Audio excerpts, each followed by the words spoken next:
കേൾക്കാം സാർ, എഴുതിക്കൊണ്ടിരിക്കുക. Chapter number 4 heading എഴുതിയുള്ളൂ, സ്ട്രക്ചർ ഓഫ് ആൻ ആറ്റം.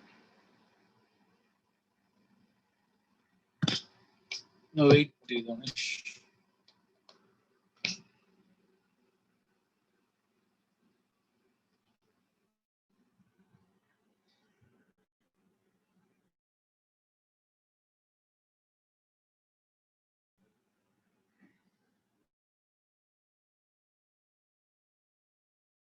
അപ്പൊ നമ്മൾ ഡാൽട്ടൺസ് അറ്റോമിക് തിയറി നേരെ ഞാൻ ഇൻട്രൊഡക്ഷനിലോട്ടൊന്നും പോകുന്നില്ല, നേരെ കുറച്ച് ഡെപ്തിലോട്ടാണ് പോകുന്നത്. ഓക്കെ, ഡാൽട്ടൺസ് അറ്റോമിക് തിയറിയിൽ ഡാൽട്ടൺ പറഞ്ഞ എന്താണ്? Atom is the smallest particle that can exist independently എന്നല്ലേ ഡാൽട്ടൺ പറഞ്ഞത്? അതെ സാർ, അതെ സാർ, അത് പോസ്റ്റുലേറ്റ്. അതെ, പക്ഷേ ആ ഒരു പോസ്റ്റുലേറ്റ് ശരിയാണോ തെറ്റാണോ? തെറ്റാണ് സാർ. തെറ്റാണ്. കാരണം എന്താണ്? ആറ്റംസിന് എന്ത് ചെയ്യാൻ പറ്റും? സബറ്റോമിക് പാർട്ടിക്കിൾസ് ഉണ്ട്. Atoms have got subatomic particles called as what? Electrons, protons and neutrons. And what? Neutrons. അപ്പൊ ഇലക്ട്രോൺസ് ഉണ്ട്, പ്രോട്ടോൺസ് ഉണ്ട്, ന്യൂട്രോൺസ് ഉണ്ട്. ഇതെല്ലാം ആറ്റത്തിന്റെ എന്താണ്? Subatomic particles. These are all subatomic particles. Okay. അപ്പൊ ഇതില് ഏതെങ്കിലൊക്കെ ചാർജ് ഉണ്ട്? Electron is what charge? Negative charge. Proton is what? Positive charge. And neutron എന്ന് പറയുന്നത് neutron does not have any charge. Okay. അപ്പോ ഒരു ആറ്റം എന്ന് പറയുന്നത് ഇൻഡിപെൻഡന്റ് ആയിട്ട് എക്സിസ്റ്റ് ചെയ്യും എന്നാണ് ആര് പറഞ്ഞത്? ഡാൽട്ടൺ പറഞ്ഞത്. പക്ഷേ ആ ആറ്റത്തിനേക്കാളും ചെറിയ എന്താണ് പാർട്ടിക്കിൾസ് നമുക്ക് എന്ത് ചെയ്യുന്നുണ്ട്? ആറ്റത്തിനകത്ത് നമുക്ക് കാണാൻ പറ്റും. അത് ഏതൊക്കെയാ? ഇലക്ട്രോൺ ഉണ്ട്, പ്രോട്ടോൺ ഉണ്ട്, പിന്നീട് ഏതാണ്? ന്യൂട്രോൺസ് ഉണ്ട്. മനസ്സിലായോ? ഓക്കെ, അപ്പോ അവിടെ charged particles in matter charged particles in matter എന്നും പറഞ്ഞിട്ട് ആ ഒരു 4.1 കണ്ടോ ടെക്സ്റ്റ് ബുക്കിൽ? പേജ് നമ്പർ എത്രയാ? 90, sorry not 90, 40, page number 46 charge particles in മാറ്ററിൽ അതിന്റെ റൈറ്റ് സൈഡിൽ ഇറ്റ് വാസ് നോൺ ബൈ 1900 അത് കണ്ടോ? It was known by 1900 that the atom was not a simple. കണ്ടായിരുന്നു. അന്ന് വായിച്ചേ. It was known by 1900 that the atom was not a simple indivisible particle but contained at least one subatomic particle, the electron identified by J.J. Thomson. Even before the electron was identified, E. Goldstein in 1886 discovered the presence of new radiations in a gas discharge and called them canal rays. These rays were positively charged J.J. Thomson പറഞ്ഞ ഇലക്ട്രോണിന്റെ കാര്യമായാലും ഗോൾഡ്സ്റ്റീൻ പറഞ്ഞ പ്രോട്ടോണിന്റെ എന്താണ് discovery ആയാലും ഇതെല്ലാം നമ്മൾ ഇവിടെ actually ഇനി നമ്മൾ ഈ ചാപ്റ്ററിന്റെ അങ്ങോട്ട് പഠിക്കുമ്പോൾ അതിന്റെ എക്സ്പ്ലനേഷനും കാര്യങ്ങളും നമ്മൾ പഠിക്കുന്നുണ്ട്. ഓക്കെ സർ, ബാക്കി വായിക്കും. These rays were positively charged radiations, which ultimately led to the discovery of another subatomic particle. The subatomic particle had a charge equal in magnitude but opposite in sign to that of the electron. Mass was approximately 2000 times as that of the electron. It was given the name proton. ഇലക്ട്രോണിന്റെയും പ്രോട്ടോണിന്റെയും എന്താണ് charge ഏതാണ്ട് എന്താണ് same ആണ്. പക്ഷേ ഒരെണ്ണത്തിന്റെ charge എന്താണ് negative, മറ്റേ charge എന്തായിരിക്കും? Positive ആണ്. ഇലക്ട്രോണിനെ ഡിനോട്ട് ചെയ്യാനായിട്ട് യൂസ് ചെയ്യുന്ന ലെറ്റർ എന്താണ്? ഇയും. പ്രോട്ടോൺ ചെയ്യാനായിട്ട് നമ്മൾ എന്താണ്? പിയുമാണ് യൂസ് ചെയ്യുന്നത്. ഇനി മാസ് ഓഫ് എന്താണ് ഇലക്ട്രോൺ ആണോ മാസ് ഓഫ് പ്രോട്ടോൺ ആണോ കൂടുതൽ? മാസ് ഓഫ് പ്രോട്ടോൺ ആണ്. മാസ് ഓഫ് പ്രോട്ടോൺ എന്ന് പറയുന്നത് എത്ര ടൈംസ് ആണ്? 2000 times of electrons. ഏതാണ്ട് ഇലക്ട്രോണിന്റെ മാസിനെക്കാളും 2000 മടങ്ങ്, അതായത് 2000 ടൈംസ് എന്താണ് കൂടുതലാണ് ഏതെന്ന് പറയുന്നത്? പ്രോട്ടോണിന്റെ മാസ് എന്ന് പറയുന്നത്. മനസ്സിലായല്ലോ സർ? ഈ 2000 ടൈംസ് എന്ന് എങ്ങനെയായിരിക്കും അവർ കണ്ടെത്തിയത്? അവർ ആക്ച്വലി നമുക്ക് പല എക്സ്പെരിമെന്റുകളും ചെയ്ത് അതിന്റെ എന്താണ് വെയിറ്റ് മാസ് കണ്ടുപിടിക്കാനായിട്ട് പറ്റും. ഏതിന്റെ? അറ്റോമിക് ഇലക്ട്രോണിന്റെയും അതുപോലെ പ്രോട്ടോണിന്റെയും തന്നെ. അതില് റഫ്ലി ആണ് അവർ പറഞ്ഞിരിക്കുന്നത് ഈ 2000 എന്ന് പറയുന്നത്. റഫ്ലി, അല്ലാതെ എക്സാക്ട്ലി 2000 എന്നല്ല പറഞ്ഞിരിക്കുന്നത് കേട്ടോ. Okay, sir. എക്സാക്ട്ലി 2000 എന്നല്ല, ഒരു അപ്രോക്സിമേറ്റ്ലി അറൌണ്ട് ഒരു 2000 ടൈംസ് കൂടുതലാണ്. അതുകൊണ്ട് ഈ അതിന്റെ അർത്ഥം എന്താണ്? ഇപ്പൊ 2000 ടൈംസ് ഇലക്ട്രോണിന്റെ മാസിനേക്കാളും കൂടുതലാണ് പ്രോട്ടോൺ എങ്കിൽ ഈ ഇലക്ട്രോണിന്റെ മാസ് എന്ന് പറയുന്നത് അത്രയ്ക്ക് ചെറുതല്ലേ? അതെ സർ. സോ മോസ്റ്റ്ലി നമ്മൾ ഇലക്ട്രോണിന്റെ മാസ് എന്തായിട്ട് എടുക്കുന്നത്? Negligible. Mass of electron is what? Almost ഒരു ഇലക്ട്രോണിന്റെ മാസ് എന്ന് പറയുന്നത് നെഗ്ലിജിബിൾ ആണ്, വളരെ ചെറുതാണ്. അതുകൊണ്ട് നമ്മൾ അതിനെ അധികം കൂട്ടാറില്ല. അപ്പൊ നമ്മൾ ഒരു ആറ്റത്തിന്റെ മാസ് എന്ന് പറയുന്നത്, what is the mass of an atom? ഒരു ആറ്റത്തിന്റെ മാസ് എടുക്കാൻ പറഞ്ഞു കഴിഞ്ഞാൽ നമ്മൾ ഇലക്ട്രോൺ എടുക്കത്തില്ല, നമ്മൾ ഏതൊക്കെ എടുക്കും? പ്രോട്ടോൺ എടുക്കും, അതുപോലെ ഏതെടുക്കും? നമ്മൾ ഏത് കൂട്ടാറില്ല? ഇലക്ട്രോൺ കൂട്ടാറില്ല. ഇലക്ട്രോൺ കൂട്ടാറില്ല കേട്ടോ. അപ്പൊ ഇലക്ട്രോണിന്റെ മാസ് അത്രയ്ക്ക് ചെറുതാണ്. കാരണം പ്രോട്ടോൺ 2000 ടൈംസ് അതിന്റെ എന്താണ് വലുതാണല്ലോ. അപ്പോ ഇലക്ട്രോണിന്റെ മാസ് എന്ന് പറയുമ്പോൾ അത്രയ്ക്ക് ചെറുതായിരിക്കണം. അപ്പോ ഇലക്ട്രോണിന്റെ മാസ് എന്ന് പറയുന്നത് മോസ്റ്റ്ലി എന്താണ്? നെഗ്ലിജിബിൾ ആണ്. ഓക്കെ, അതൊക്കെയാണ് അവിടെ ആ സെന്റൻസിൽ ആ ഒരു പാരഗ്രാഫിൽ പറഞ്ഞിരിക്കുന്നത്. അതിന്റെ രണ്ടാമത്തെ താഴത്തെ പാരഗ്രാഫ് വായിച്ച്.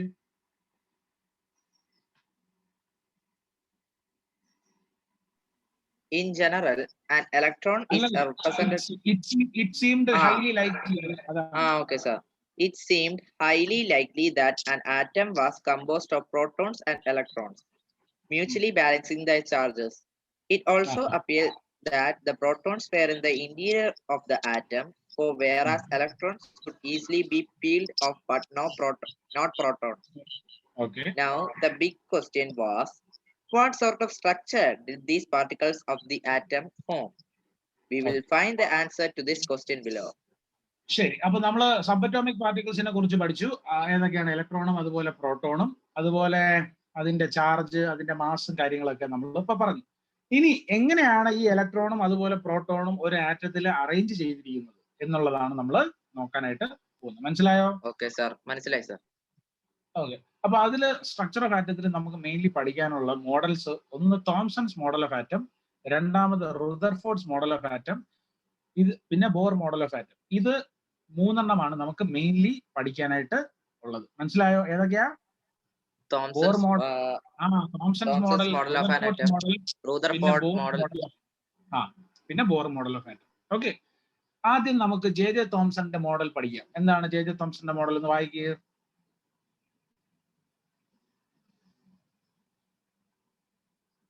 സർ 4.21 അല്ലേ sir Thomson's model? J Thomson model വായിക്കും. Thomson proposed the model of an atom to be similar to that of a Christmas pudding. The electrons in a sphere of positive charge were like currents in a spherical Christmas pudding. We can also think of a watermelon. The positive charge in the atom is spread all over like the red edible part of the watermelon, while the electrons are scattered in the positively charged sphere, like the seeds in the watermelon. അപ്പോ J Thomson പറഞ്ഞ model ഇതാണ്. എന്താണ് ആറ്റത്തിന്റെ structure എന്ന് പറയുന്നത്? ഒരു sphere ഉണ്ട്. ഏത് sphere ആണ്? സ്പിയറിന്റെ ചാർജ് എന്താണ്? പോസിറ്റീവ്. Sphere positive charge. ആ സ്പിയറിന് അകത്ത് എന്ത് ചാർജസ് ഉണ്ട്? Negative charges. റാൻഡം ആയിട്ട് അതിനകത്ത് എന്ത് അറേഞ്ച് ചെയ്തിരിക്കുകയാണ്? എംബഡഡ്. ഇപ്പൊ നമ്മളൊരു തണ്ണിമത്തൻ കട്ട് ചെയ്തിട്ട് ഇങ്ങനെ വെക്കുമ്പോഴത്തേക്ക് അതിന്റെ കുരു ഇങ്ങനെയല്ലേ ഇരിക്കുന്നത് അതിന്റെ മുകളില്? അതെ സർ. അതുപോലെ അപ്പൊ ഈ മോഡലിനെ ജെ തോംസൺസ് മോഡലിനെ വേറൊരു പേര് വിളിക്കുക, അതാണ് വാട്ടർമെലൺ. നമ്മളിപ്പോ വാട്ടർമെലണിന്റെ എന്താണ് ആ മോഡലിൽ ഇരിക്കും. അതുപോലെ ക്രിസ്മസ് പുഡിംഗ് ഉണ്ടല്ലോ. ഇപ്പൊ പുഡിംഗ് എന്ന് പറയുമ്പോൾ അതിനകത്ത് ഈ പറയുന്ന നമ്മൾ റൈസിൻസ് ഒക്കെ ഇടത്തില്ലേ?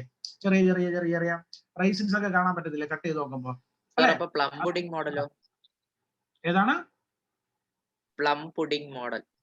അത് തന്നെയാണ് ഈ പ്ലം പുഡിംഗ് മോഡൽ എന്ന് പറയുമ്പോൾ. ആക്ച്വലി അത് ഉദ്ദേശിക്കുന്നത് ഈ പ്ലം പുഡിംഗ് നമ്മൾ കട്ട് ചെയ്ത് കഴിക്കാൻ നേരത്ത് നമുക്ക് കാണാൻ പറ്റും ആ പ്ലം പുഡിങ്ങിന്റെ ആ കട്ട് ചെയ്ത ഭാഗത്ത് നമുക്ക് ഒരുപാട് റൈസിൻസ് കാണാൻ പറ്റും അല്ലെ? ഇപ്പൊ മുന്തിരി ആയാലും അതുപോലെ എന്താണ് കാഷ്യൂനട്ട് ആയാലും എല്ലാം നമുക്ക് ഇതിനകത്ത് കാണാൻ പറ്റത്തില്ലേ? അതുപോലെയാണ് നമ്മുടെ തോംസന്റെ മോഡലിൽ ഏത് അറേഞ്ച് ചെയ്തിരിക്കുന്നത്? നെഗറ്റീവ് ചാർജിനെ അറേഞ്ച് ചെയ്തിരിക്കുന്നത്. ഓക്കെ, മനസ്സിലായോ? മനസ്സിലായി sir.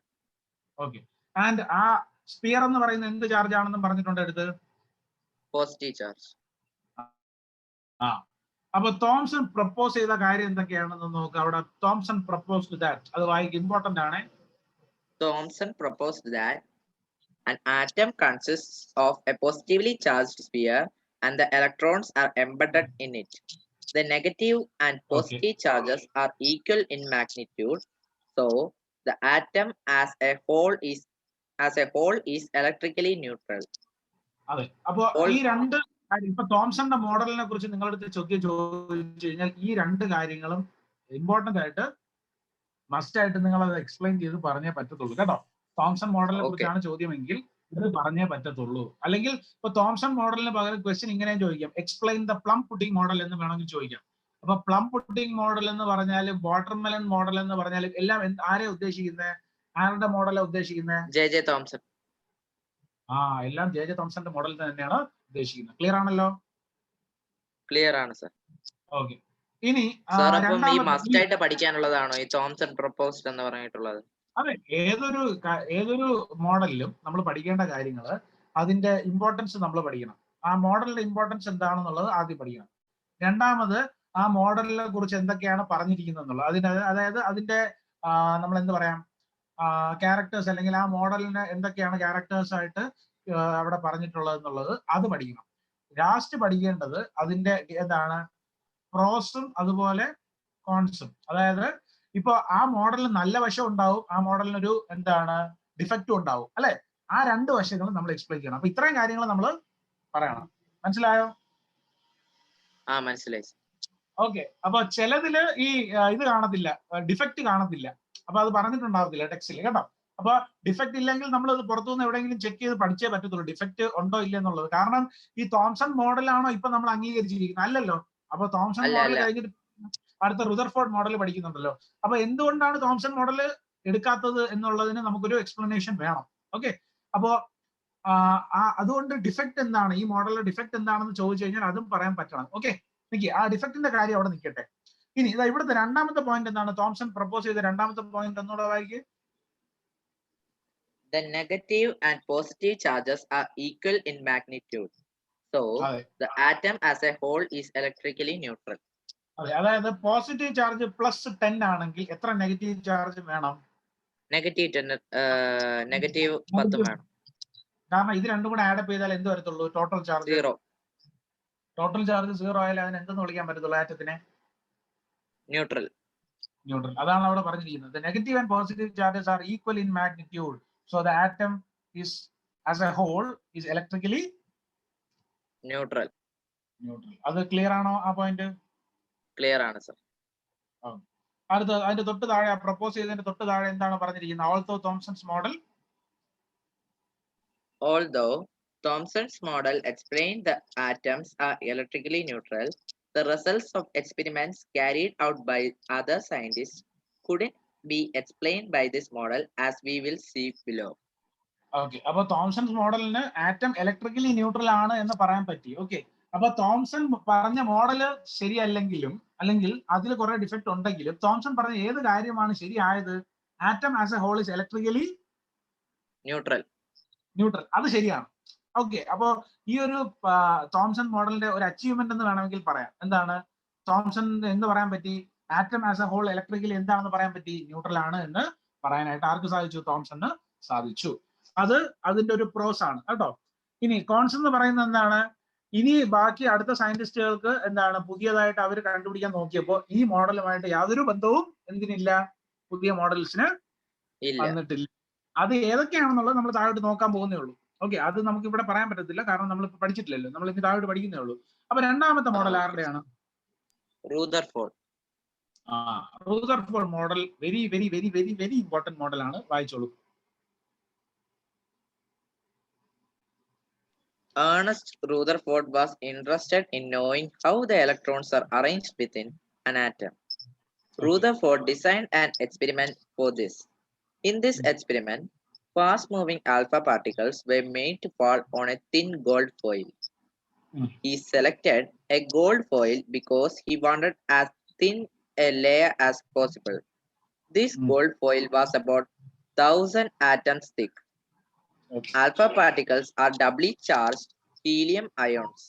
Since they have a mass of 4u, the fast-moving alpha particles have a considerable amount of energy.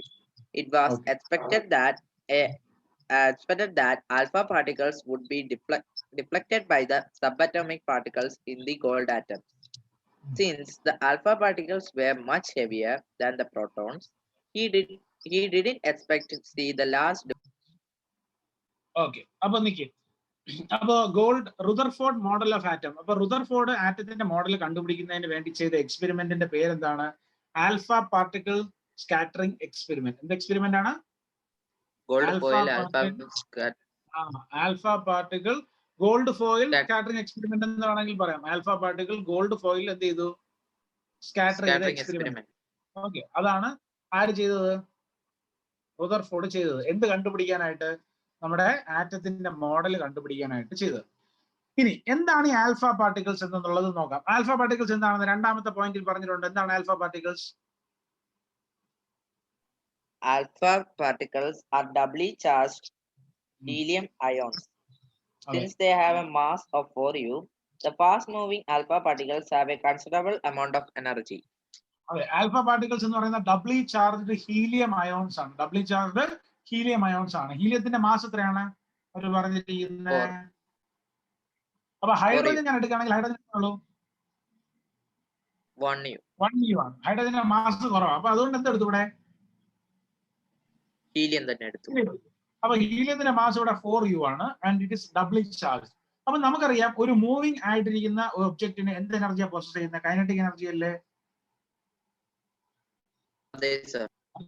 അതെ, അപ്പൊ ഹാഫ് mv² ആണ്. അതില് എന്താണ് m ഇവിടെ? 4 അല്ലേ? അതായത് ഇപ്പൊ ഹൈഡ്രജൻ എടുക്കുകയാണെങ്കിൽ മാസ് എത്ര ഇടാൻ പറ്റത്തുള്ളൂ ഇവിടെ എമ്മിന്റെ സ്ഥാനത്ത്? 1. അപ്പൊ ഹൈഡ്രജന്റെ പകരം ഞാൻ ഹീലിയം കൊടുക്കുന്നതാണോ കുറച്ചുകൂടെ എഫക്റ്റീവ്? കാരണം എനിക്ക് എനർജി കൂടുതൽ കിട്ടുന്നത് ഹീലിയത്തിലാണോ അതോ ഹൈഡ്രജനിലാണോ?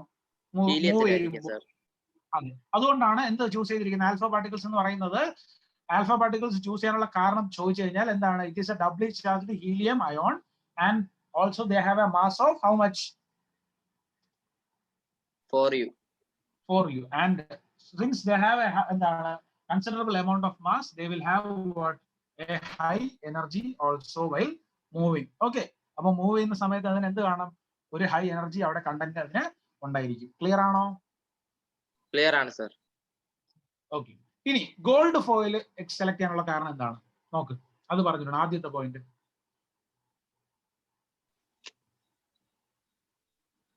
He selected a gold foil because he wanted as thin a layer as possible.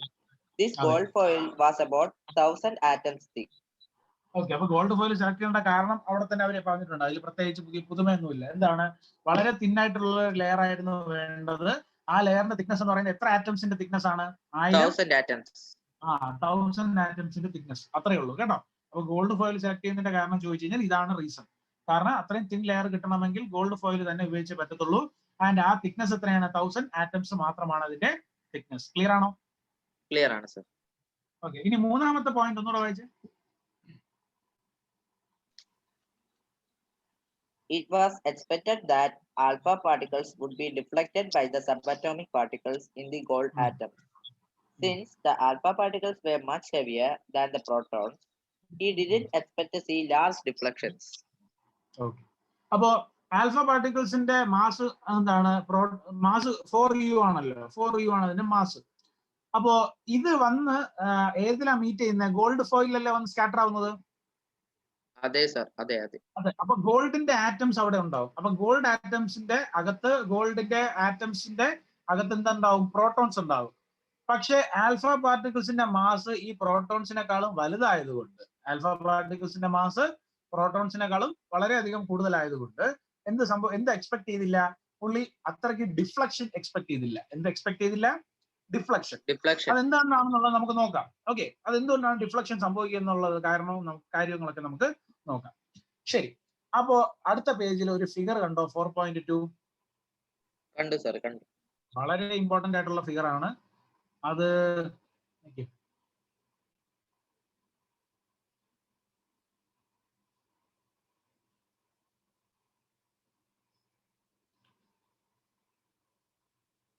Sir, പക്ഷെ നമുക്ക് തന്നത് ഇങ്ങനെ കുറെ ലൈൻ വരച്ചിട്ട് നടുക്ക് മാത്രം ഒരു പോയിന്റ് ഇല്ലേ? നടുക്ക് മാത്രം ഒരു പോയിന്റ് തന്നിട്ടാണ് സർ. ഡിഫ്ലക്ഷനെ തന്നിട്ടുള്ളൂ. ആണോ? ഇത് ഇപ്പൊ ഈ ഡയഗ്രാം പഠിച്ചാലും മാർക്ക് കിട്ടും കേട്ടോ. Okay sir. മാർക്ക് തന്നില്ലേ പറഞ്ഞാൽ നമുക്ക് പ്രശ്നം ഉണ്ടാകാം. Okay sir. സർ അതേപോലെ അടുത്ത വർഷത്തെ ക്ലാസ് ഏപ്രിലിൽ തന്നെ തുടങ്ങുന്ന പറഞ്ഞിരിക്കും. ഇല്ല, മാർച്ചിൽ തന്നെ തുടങ്ങുന്ന പറഞ്ഞിരിക്കും. പിന്നെ അല്ലാതെ, കാരണം അടുത്ത വർഷം ഇതേപോലെ കൊറോണ എല്ലാം വന്നു പോയി കഴിഞ്ഞാൽ വീണ്ടും സമയം പോകത്തില്ലേ? അതെ സർ.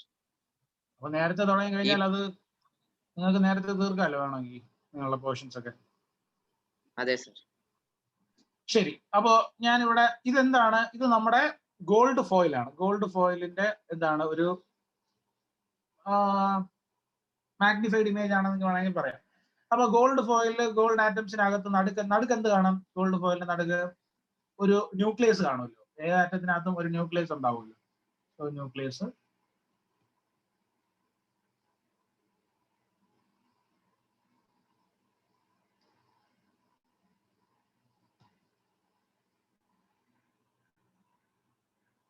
ഓക്കെ, നമ്മുടെ ആൽഫ പാർട്ടിക്കിൾ എവിടെ നിന്ന് വരിക? ഇവിടെ ഇതാണ് നമ്മുടെ ആൽഫ പാർട്ടിക്കിൾസ് ഒറിജിനേറ്റ് ചെയ്യുന്നത്. ഓക്കെ, ഒറിജിനേറ്റ് ചെയ്യുന്നത് വരുന്ന സ്ഥലം, ഒറിജിനേറ്റ് ചെയ്യുന്നത് എന്തായിക്കോട്ടെ. ഓക്കെ, അപ്പൊ ഇവിടെ നിന്ന് ആൽഫ പാർട്ടിക്കിൾസ് ഇങ്ങനെ പോയി. അപ്പൊ ചിലത് എന്താണ് നേരെ പോകും. ഓക്കെ, ചിലത് നേരെ പോവാണ്. ചിലത് ഇങ്ങനെ വന്നിട്ട് എന്താണ് ഇത്രയും ഇവിടെ വന്നിട്ട് എന്ത് ചെയ്യുന്നു? കുറച്ച് കഴിഞ്ഞപ്പോ കുറച്ചൊന്ന് വളഞ്ഞാ പോയത്. ഓക്കെ, ചിലതൊക്കെ അങ്ങനെയാ പോയത്. കുറച്ച് എന്താണ് ഡിഫ്ലക്ട് ചെയ്ത് മാറിപ്പോയി. ഡിഫ്ലക്ട് ചെയ്ത് മാറിപ്പോയി. ചിലത് നേരെ വന്നിട്ട് വന്ന സ്ഥലത്തോട്ട് തന്നെ തിരിച്ചുപോയി. അതായത് എങ്ങോട്ടാണോ വന്നത് അങ്ങോട്ട് അവിടെ തന്നെ തിരിച്ചുപോയി.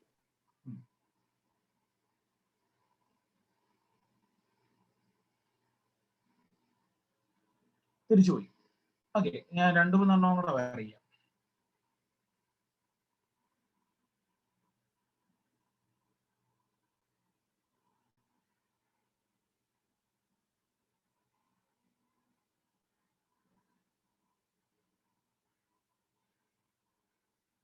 ഓക്കെ, അപ്പൊ ഇതിനകത്ത് ഡോണേഷൻ എന്തൊക്കെ കാണാൻ പറ്റുന്നത്? ഈ നമ്മുടെ ആൽഫ പാർട്ടിക്കിൾസ് ആണ് ഇവിടെ നിന്ന് വരുന്നത്. Okay, alpha particles. ആൽഫ പാർട്ടിക്കിൾസിന്റെ ചാർജ് എന്താണെന്ന് പറഞ്ഞിട്ടുണ്ട്. നമ്മൾ നേരത്തെ പറഞ്ഞു ആൽഫ പാർട്ടിക്കിൾസിന്റെ ചാർജ് എന്താണ്? They are doubly charged helium ions അല്ലെ? ആൽഫ പാർട്ടിക്കിൾസിന്റെ ചാർജ് എന്ന് പറയുന്നത് they are actually what charge? Positive charge. Alpha particles എന്ത് ചാർജ് ആണ്? Positive charge. നമ്മൾ പഠിച്ചിട്ടുണ്ട് പോസിറ്റീവും തമ്മിൽ എന്ത് ചെയ്യും? റിപ്പൽ ചെയ്യോ അട്രാക്ട് ചെയ്യോ? റിപ്പൽ ചെയ്യും സർ. പോസിറ്റീവ് നെഗറ്റീവ് ആണെങ്കിൽ അട്രാക്ട് ചെയ്യും അല്ലെ? അപ്പോ ഇതിനകത്ത് നോക്കിക്കേ, ഡോണേഷന് കാണാം ഈ ആൽഫ പാർട്ടിക്കിൾസ് പോകുന്നത് ഈ ലൈൻ, ആദ്യത്തെ ലൈൻ നേരെ സ്ട്രൈറ്റ് ആയിട്ട് പോകുമല്ലേ? അതെ സർ. 2, 3, 4, 5, 6 ഏതൊക്കെയാ സ്ട്രൈറ്റ് ആയിട്ട് പോകുന്നേ? സർ 1 പോകുന്നുണ്ട്, 2 പോകുന്നുണ്ട്, 1, 2 പിന്നെ 5 അല്ലേ? അപ്പൊ 1, 2, 5 ഇതെല്ലാം എന്താണ്? ഒരു ഡിഫ്ലക്ഷനും ഇല്ലാതെ പാസ് ചെയ്ത് പോകുന്നില്ലേ? അതെ സർ. ഇത് ജസ്റ്റ് ഞാൻ റഫായിട്ട് കാണിച്ചു തന്നെയാണ്. വിത്തൗട്ട് ഡിഫ്ലക്ഷൻ അത് പാസ് ചെയ്ത് പോകുന്നുണ്ട്. ഇനി ചെറിയ ഡിഫ്ലക്ഷനോടെ പാസ് ചെയ്യുന്ന ആരൊക്കെയാണ്? 3ഉം അതുപോലെ 4ഉം ഡിഫ്ലക്ഷനോടെ അല്ലേ പാസ് ചെയ്യുന്നത് അല്ലേ? അതെ സർ. ചെറിയ ഡിഫ്ലക്ഷൻ സംഭവിക്കുന്നില്ല. ഡിഫ്ലക്ഷൻ ബൈ സം ആംഗിൾസ് അല്ലെ? കുറച്ച് ആംഗിൾസിൽ ഡിഫ്ലക്ട് ചെയ്ത് മാറുന്നു. കാരണം നോക്കിയേ, ഇപ്പൊ തേർഡ് ഇങ്ങനെ പോയിട്ട് ഇങ്ങോട്ട് പിന്നെ നേരെ അല്ലല്ലോ പോയത്, ഇങ്ങനെയല്ലേ പോവേണ്ടിയിരുന്നേ. പക്ഷെ അങ്ങനെയാണോ പോയത്? അല്ല, അതിന് വരെ കുറച്ച് എന്താണ് മുകളിലോട്ടാ പോയത്. അതുപോലെ ഈ ഫോർത്തും അതുപോലെ ഇങ്ങനെ നേരെ പോവേണ്ടിയിരുന്നത് എങ്ങനെയാ പോയത്? താഴോട്ടാ പോയത്. അപ്പോ ഇവിടെ എന്താണ് ചെറിയൊരു ഡിഫ്ലക്ഷൻ സംഭവിച്ചിട്ടുണ്ട്. കുറച്ച് ആംഗിളിൽ ഡിഫ്ലക്ഷൻ സംഭവിച്ചു. ആറാമത്തതോ നോക്ക്, ആറാമത്തതിന് എന്ത് സംഭവിച്ചു? ആറാമത്തത് തിരിച്ചു വന്നു സർ. റിഫ്ലക്ട് ചെയ്ത് അപ്പൊ നേരെ തിരിച്ചു വന്നു അല്ലേ? അതെ sir. Return back to source. എവിടെയാണോ സോഴ്സ് ഉണ്ടായത്, സോഴ്സ് വന്നത് ആ ഡയറക്ഷനിൽ തന്നെ തിരിച്ചു പോയി. അപ്പൊ ഇതിൽ നിന്ന് എന്താ മനസ്സിലാക്കാൻ പറ്റുന്നത്? ഇതില് ഇപ്പൊ 1, 2, 5 അതായത് മൊത്തം ഞാനിപ്പോ 6 വരച്ചല്ലോ. 6 3 റേസ് എന്ത് സംഭവിച്ചു? ഒരു ഡിഫ്ലക്ഷനും ഇല്ലാതെ പാസ് ചെയ്തില്ലേ? അതെ സർ. ഒരു ഡിഫ്ലക്ഷനും ഇല്ലാതെ പാസ് ചെയ്യണമെങ്കിൽ അതിന്റെ അർത്ഥം ഇത് ഗോൾഡ് ആറ്റംസ് ആണല്ലോ, ഇവിടെ കാണുന്നത് എന്താണ്, ഗോൾഡ് ആറ്റംസ് ആണല്ലോ. ഒരു ഡിഫ്ലക്ഷനും ഇല്ലാതെ പാസ് ചെയ്യണമെങ്കിൽ അതിന്റെ അർത്ഥം most of the space inside an atom is what? Empty അല്ലെങ്കിൽ വേക്കന്റ് ആണ് അല്ലെ. അതായത് ഒരു ആറ്റം നമ്മൾ എടുക്കുകയാണെങ്കിൽ അതിനകത്തുള്ള ഏതാണ്ട് കുറെ സ്പേസ് എല്ലാം എന്താണ്, വേക്കന്റ് ആണ് എന്നല്ല അതിന്റെ അർത്ഥം. അപ്പോ അത് മനസ്സിലാക്കാൻ വേണ്ടിയാണ് ഈ 1 to 5 ആദ്യത്തെ 3 റേസിന് ഞാൻ ഡിഫ്ലക്ഷൻ കൊടുത്തില്ല, വിത്തൗട്ട് എനി ഡിഫ്ലക്ഷൻ അത് പാസ് ചെയ്തു അല്ലെ. മനസ്സിലായോ? മനസ്സിലായി സർ. ഓക്കെ. ഇനി ചെറിയ ഇപ്പൊ 3 ഉം 4 എന്ത് സംഭവിച്ചേ? ചെറിയ ഡിഫ്ലക്ഷൻ. ഈ ചെറിയ ഡിഫ്ലക്ഷൻ ഇത് എന്ത് ആറ്റംസ്? ആൽഫ പാർട്ടിക്കിൾസ് എന്ന് പറയുന്നത് എന്താണ്? പോസിറ്റീവ് ആണോ നെഗറ്റീവ് ആണോ? Positive sir. പോസിറ്റീവ് വേറെ ഒരു പോസിറ്റീവ് ചാർജിന്റെ കൂടെ വരുമ്പോഴാണോ അതോ നെഗറ്റീവ് ചാർജിന്റെ കൂടെ വരുമ്പോഴാണോ റിഫ്ലക്ട് ചെയ്യുന്നത്? പോസിറ്റീവിന്റെ കൂടെ. അതിന്റെ അർത്ഥം ഇത് പോസിറ്റീവ് ചാർജ്, ഈ പോസിറ്റീവ് ചാർജ് റിഫ്ലക്ട് ചെയ്തതിന് കാരണം ഈ ആറ്റത്തിൽ എവിടെയോ ഒരു പോസിറ്റീവ് ചാർജ് ഉള്ള സ്പേസ് ഉണ്ടെന്നല്ലേ അതിന്റെ അർത്ഥം? ഒരു പോസിറ്റീവ് ചാർജ് ഇങ്ങനെ എന്താണ് ലൈ ചെയ്യുന്നുണ്ട് എന്നല്ലേ അതിന്റെ അർത്ഥം? യെസ്. അപ്പോ അതാണ് രണ്ടാമത്തെ എന്താണ് ഈ ഒരു ചെറിയ ഡിഫ്ലക്ഷൻ കൊണ്ട് നമുക്ക് മനസ്സിലാക്കാൻ പറ്റുന്നത്. Okay, deflection by some angles കൊണ്ട് നമുക്ക് മനസ്സിലാകുന്നത്. ഇനി ആറാമത്തെ ഈ ആൽഫ പാർട്ടിക്കിളിന് എന്ത് സംഭവിച്ചു? ആറാമത്തെ ആൽഫ പാർട്ടിക്കിൾ എന്ത് അത് ഡിഫ്ലക്ട് ചെയ്ത് നേരെ തിരിച്ചു വന്നു സർ, പോയ വഴിക്ക് തന്നെ തിരിച്ചു. അപ്പൊ അതായത് റീബൗണ്ട് അല്ലെങ്കിൽ റിട്ടേൺ ബാക്ക് എന്ന് പറയും. റീബൗണ്ടോ റിട്ടേൺ ബാക്കോ എന്ത് സംഭവിച്ചു അല്ലെ. അപ്പൊ ഈ റീബൗണ്ട് ഉണ്ടാവുന്നതിന് കാരണം എന്താണ്? ഇത് മൊത്തം ഞാൻ 6 വരച്ചല്ലോ, ഈ 6 ഒരെണ്ണം മാത്രമേ റീബൗണ്ട് ചെയ്തോളൂ. അതിന്റെ അർത്ഥം എന്താണ് തോന്നിച്ചേ? ഈ പോസിറ്റീവ് ചാർജ് അടങ്ങിയിരിക്കുന്ന സ്പേസ് എന്ന് പറയുന്നത് ആറ്റത്തിന്റെ സ്പേസ് വെച്ച് നോക്കുമ്പോൾ വളരെ ചെറുതെന്നല്ലേ അതിന്റെ അർത്ഥം? അതെ സർ. അതുകൊണ്ടല്ലേ ഒരെണ്ണം മാത്രം തിരിച്ചു വന്നത്. ഇല്ലെങ്കിൽ നേരത്തെ 3, 4 നമ്മൾ പറഞ്ഞില്ലേ, 3, 4 ഡിഫ്ലക്ഷൻ ബൈ സം ആംഗിൾസ് ആണ്. അത് നേരെ തിരിച്ചു വന്നില്ലല്ലോ, അതിന് പകരം എന്താണ് കുറച്ച് ഡിഫ്ലക്ട് ചെയ്ത് മാറിപ്പോയെന്നേ ഉള്ളൂ. പക്ഷെ ഒരെണ്ണം മാത്രം എന്ത് സംഭവിച്ചു? നേരെ തിരിച്ചു വന്നു. അതിന്റെ അർത്ഥം ഒരു ആറ്റം നമ്മൾ എടുക്കുകയാണെങ്കിൽ അതിനകത്തെ പോസിറ്റീവ് സ്പേസ് എന്ന് പറയുന്നത് അല്ലെങ്കിൽ പോസിറ്റീവ് പാർട്ടിക്കിൾസ് ഉള്ള സ്പേസ് എന്ന് പറയുന്നത് ആറ്റത്തിന്റെ സൈസ് വെച്ച് നോക്കുമ്പോൾ വളരെ ചെറുതാണ് എന്നുള്ളതല്ലേ അതിന്റെ മീനിങ്. ഓക്കെ, ഫിഗർ 4.2 താഴെയുള്ളതൊക്കെ വായിച്ചേ. But the alpha particle scattering experiment gave totally unexpected. The following observations were made. Most of the fast-moving alpha particles passed straight through the gold foil. Some of the alpha particles were deflected by the foil by small angles. Surprisingly, 1 out of every 12,000 particles appeared to rebound. In the words of Rutherford, this result was almost as incredible as if you fire a 15-inch shell at a piece of a tissue paper and it comes back and hits you. അതെ, അതായത് ഒരു 15-inch വലിയ ഷെല്ലിനെടുത്ത് നമ്മൾ ഒരു tissue പേപ്പറിലോട്ട് എന്താണ് shoot ചെയ്ത് കഴിഞ്ഞാൽ അത് തിരിച്ചു വരുമോ? വരും. ഇപ്പോ ഒരു 1,00,000 പ്രാവശ്യം നമ്മൾ ചെയ്ത് നോക്കുമ്പോൾ ചിലപ്പോൾ ഒരെണ്ണം ചിലപ്പോൾ വന്നാലായി. അതാണ് അത് അങ്ങനെ ഒരു കമ്പാരിസൺ ആണ് ആര് പറഞ്ഞത്? റുദർഫോർഡ് പറഞ്ഞത്. മനസ്സിലായില്ലേ? റുദർഫോർഡ് അങ്ങനെ ഒരു കമ്പാരിസൺ ആണ് പറഞ്ഞത്. അതായത് തിരിച്ചു വരും. എപ്പോ? 1 in 12,000, 1 out of every 12,000 particles appear to rebound. വളരെ എന്താണ് റെയർ ആയിട്ട് മാത്രം സംഭവിക്കുന്ന ഒരു കാര്യമാണ് അത് റുദർഫോർഡ് പറഞ്ഞത്. മനസ്സിലായോ?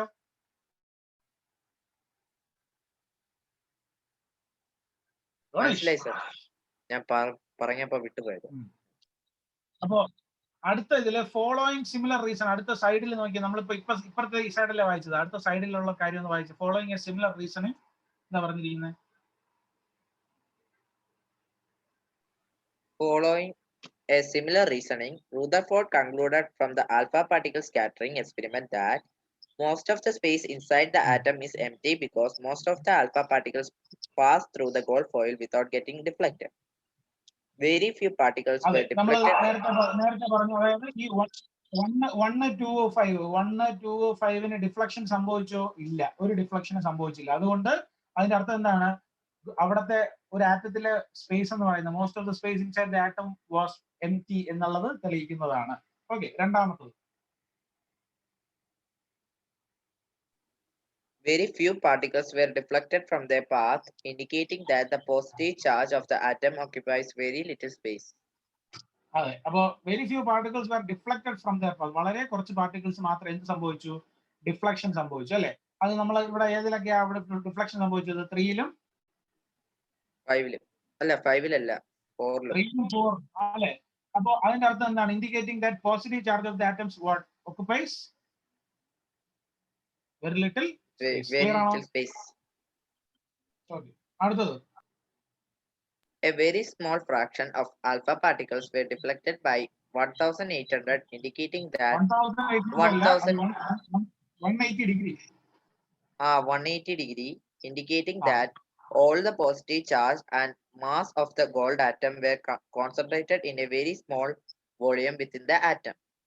Okay. അപ്പോൾ റുദർഫോർഡിന്റെ എന്താണ് ആൽഫ പാർട്ടിക്കിൾ എക്സ്പെരിമെന്റ് ചോദിച്ചു കഴിഞ്ഞാൽ ഇപ്പൊ 5 മാർക്കിനാണ് റുദർഫോർഡ് ചോദിക്കുന്നത് എങ്കിൽ, 5 മാർക്കിനാണ് റുദർഫോർഡ് ചോദിക്കുന്നതെങ്കിൽ ആദ്യം നമ്മൾ എന്തിനെ കുറിച്ച് പറയണം?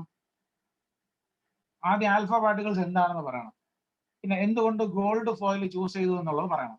ഓക്കെ, മനസ്സിലായാലും ഇത് രണ്ടും പറഞ്ഞതിന് ശേഷം പിന്നീട് നമ്മൾ എക്സ്പെരിമെന്റ് എങ്ങനെയാണ് ചെയ്യുന്നത് എന്നുള്ളത് പറഞ്ഞിട്ട് ഈ എന്താണ് കാര്യങ്ങൾ കൺക്ലൂഡ് ചെയ്യണം. അതായത് ഇത്രയും കാര്യങ്ങൾ അവിടെ എന്തൊക്കെയാ സംഭവിച്ചത്, മോസ്റ്റ് ഓഫ് ദ സ്പേസ് അല്ലെ? അല്ല, ഇത് പറയുന്നതിന് മുന്നേ നമ്മൾ തൊട്ട് മുന്നേ ഇവിടെ പറഞ്ഞില്ലേ, ഇത് most observations, most of the fast moving alpha particles, ഇത് പറയണം. ഇത് പറഞ്ഞതിന് ശേഷം എന്താണ് ഈ ഒബ്സർവേഷനിൽ നിന്ന് നമുക്ക് മനസ്സിലാവുന്ന കാര്യങ്ങൾ എന്തൊക്കെയാണ്, ഇതൊക്കെയാണ്, അത് ഇത്രയും പറയണം. ഓക്കെ, അപ്പൊ ഇതെല്ലാം ഈ ഒരു ചോദ്യം ഒരൊറ്റ ചോദ്യമായിട്ട് വേണമെങ്കിൽ ചോദിക്കാം, ഇല്ലെങ്കിൽ സ്പ്ലിറ്റ് ചെയ്ത് വേറെ ക്വസ്റ്റ്യൻസ് ആയിട്ട് ചോദിക്കാം കേട്ടോ. Okay sir. ഇനി ഫ്രം ദ ഡേറ്റ പെട്ടെന്ന് വായിക്കും താഴെയുള്ള കാര്യങ്ങൾ. From the data, he also calculated that the radius of the nucleus is about 10⁵ times less than the radius of the atom. On the basis of his experiment, Rutherford put forward the nuclear model of an atom, which are the following features. There is a positively charged center in the atom called the nucleus. Nearly all the mass of an atom resides in the nucleus. The electrons revolve around the nucleus in circular paths. The size of the nucleus is very small as compared to the size of the atom. Okay, അപ്പോ ഇത് ഇത്രയും experiment എല്ലാം ചെയ്ത് observation എല്ലാം കഴിഞ്ഞിട്ട് Rutherford എങ്ങനെയാ conclude ചെയ്തത്? ഇത് കൺക്ലൂഷനാണ്. കൺക്ലൂഷൻ എന്താ പറഞ്ഞ? There is A positively charge centre in an atom. ഒരു ആറ്റത്തിനകത്ത് എന്തുണ്ട്? ഒരു സെന്റർ ഉണ്ട്. ആ സെന്റർ എന്ന് പറയുന്നത് എന്താണ്? ന്യൂക്ലിയസ് ആണ്. ആ ന്യൂക്ലിയസ് എന്ന് പറയുന്നത് എന്ത് ചാർജ്ഡ് ആണ് എന്നും പറഞ്ഞു? പോസിറ്റീവ് ചാർജ് ആണ് എന്നുള്ളതും പറഞ്ഞിട്ടുണ്ട്. മനസ്സിലായോ? Nearly all the mass of an atom resides in that nucleus. ഒരു ആറ്റത്തിന്റെ മാസ് എന്ന് പറയുന്നത് എന്താണ്? അതിന്റെ ഏതാണ്ട് ഒരു 95% ഏതിന്റെ മാസ് എന്നാണ് പുള്ളി പറഞ്ഞത്? ന്യൂക്ലിയസിന്റെ മാസ് എന്ന് തന്നെയാണ് പറഞ്ഞത്. മനസ്സിലായോ? അപ്പൊ ഇതാണ് ഒരു ആറ്റം എങ്കിൽ, ഇതാണ് അതിന്റെ ന്യൂക്ലിയസ് എങ്കിൽ, ഈ ആറ്റത്തിന്റെ മാസ് എന്ന് പറയുന്നത് എന്താണ്? ഈ പറയുന്ന ന്യൂക്ലിയസിന്റെ മാസ് തന്നെയാണ്. ഓക്കെ, ക്ലിയർ ആയോ? ക്ലിയർ ആയി സർ. ഓക്കെ, അടുത്ത രണ്ടാമത്തത് വായിക്ക്. Electrons revolve around the nucleus in circular paths. അത് എങ്ങനെയാണ് എന്നുള്ളത് നമ്മൾ ഇപ്പൊ അടുത്ത ഒരു ഡ്രോബാക്സ് ഉണ്ട്, തൊട്ട് താഴെ ഇനി ഒരു ഡ്രോബാക്സ് എന്നൊരു സെക്ഷൻ കൂടെ ഉണ്ട്, അതും കൂടെ പറയുമ്പോൾ ഞാനത് പറഞ്ഞുതരാം. രണ്ടാമത്തെ പോയിന്റ് എല്ലാവരും നോക്കി വെച്ചേക്കുക. Electrons revolve around the nucleus in what path? Circular path. Circular പാത്തിൽ റിവോൾവ് ചെയ്യും. ഈ പോയിന്റ് വളരെ ഇമ്പോർട്ടന്റ് ആണ്. Okay, electrons revolve around the nucleus in what path? Circular path. അടുത്ത മൂന്നാമത്തെ പോയിന്റ് എന്താണ്? What is the third point? The size of the nucleus is very small as compared to the size of the atom. അതെ, ന്യൂക്ലിയസിനെ വെച്ച് നോക്കുകയാണെങ്കിൽ ആറ്റത്തിന്റെ size, ആറ്റത്തിനെ വെച്ച് നോക്കുകയാണെങ്കിൽ ന്യൂക്ലിയസിന്റെ size വളരെ ചെറുതാണ്, വളരെ ചെറുതാണ്. അത് നമ്മൾ പറഞ്ഞായിരുന്നു, നമ്മൾ നേരത്തെ പറഞ്ഞായിരുന്നു അല്ലെ. ഇനി പെട്ടെന്ന് ആ ഡ്രോബാക്സും കൂടെ നോക്കിയാൽ, ഡ്രോബാക്സ് വളരെ ഇമ്പോർട്ടന്റ് ആണ്. ഇതിൽ ഡ്രോബാക്സ് ഒക്കെ സ്ഥിരം ചോദിക്കുന്ന ക്വസ്റ്റ്യൻസ് ആണ് കേട്ടോ. വായിക്കൂ.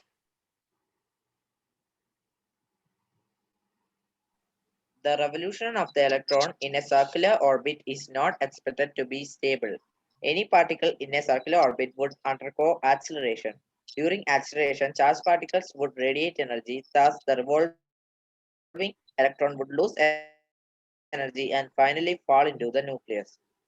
If this were so, the atom should be highly unstable and hence matter wouldn't exist in the form that we know. We know that the atoms are quite stable. Stable. അപ്പോ നമ്മൾ ഈ circular motion പഠിച്ചിട്ടുണ്ടല്ലോ, ഫിസിക്സിൽ circular motion പഠിച്ചിട്ടുണ്ടല്ലേ നിങ്ങൾ? Circular motion എന്ന് പറഞ്ഞാൽ uniform velocity ആണോ നടക്കുന്നത് അതോ uniform acceleration ആണോ നടക്കുന്നത്? Uniform acceleration sir. Circular motion എന്ന് പറയുമ്പോൾ യൂണിഫോം ആക്സലറേഷൻ. അപ്പോൾ ഇതാണ് നമ്മുടെ ന്യൂക്ലിയസ് എങ്കിൽ, ഇതിന് ഇവിടെ ഒരു ഇലക്ട്രോൺ ഇരിക്കുകയാണെന്ന് വെച്ചോളൂ. ഈ ഇലക്ട്രോൺ ഇതിന് ചുറ്റും ഇങ്ങനെ റിവോൾവ് ചെയ്തു. റിവോൾവ് ചെയ്യുമ്പോൾ ആക്സലറേഷൻ ഉണ്ടല്ലോ. യെസ്, ആക്സലറേഷൻ ഉണ്ടാകുമ്പോൾ എന്ത് സംഭവിക്കും? എനർജി കുറയത്തില്ലേ കുറച്ച് കഴിയുമ്പോൾ? അതെ സർ. അങ്ങനെ കുറഞ്ഞ് ലാസ്റ്റ് എവിടെ വന്ന് വീഴുന്നാ പറഞ്ഞിരിക്കുന്നത്? ന്യൂക്ലിയസിൽ. ഇതാണ് ഒരു ഇലക്ട്രോണിന് സംഭവിക്കുക എന്നുള്ളതാണ് ആര് പറഞ്ഞത്?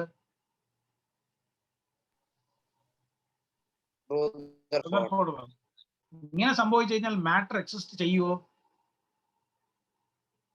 ഇല്ല, മാറ്റർ എക്സിസ്റ്റ് ചെയ്തില്ല അല്ലെ? കാരണം ഇലക്ട്രോൺ ഇല്ലെങ്കിൽ പിന്നെ ആ ഇലക്ട്രോൺ ഇങ്ങനെ റിവോൾവ് ചെയ്ത് അകത്ത് കയറി കഴിഞ്ഞാൽ എന്താണ് അവിടെ പാർട്ടിക്കിൾ എക്സിസ്റ്റ് ചെയ്യത്തില്ല. അപ്പൊ അതിന്റെ അർത്ഥം നമുക്ക് മാറ്റർ അവിടെ എക്സിസ്റ്റൻസ് ഇല്ല എന്നല്ല അതിന്റെ അർത്ഥം. ഓക്കെ, എനിക്ക് ബാക്കി നമുക്ക് ഒന്നുകൂടെ റീജോയിൻ ചെയ്യാം, കാരണം ഇപ്പൊ ക്ലാസ് കട്ടാവും. ഓക്കെ.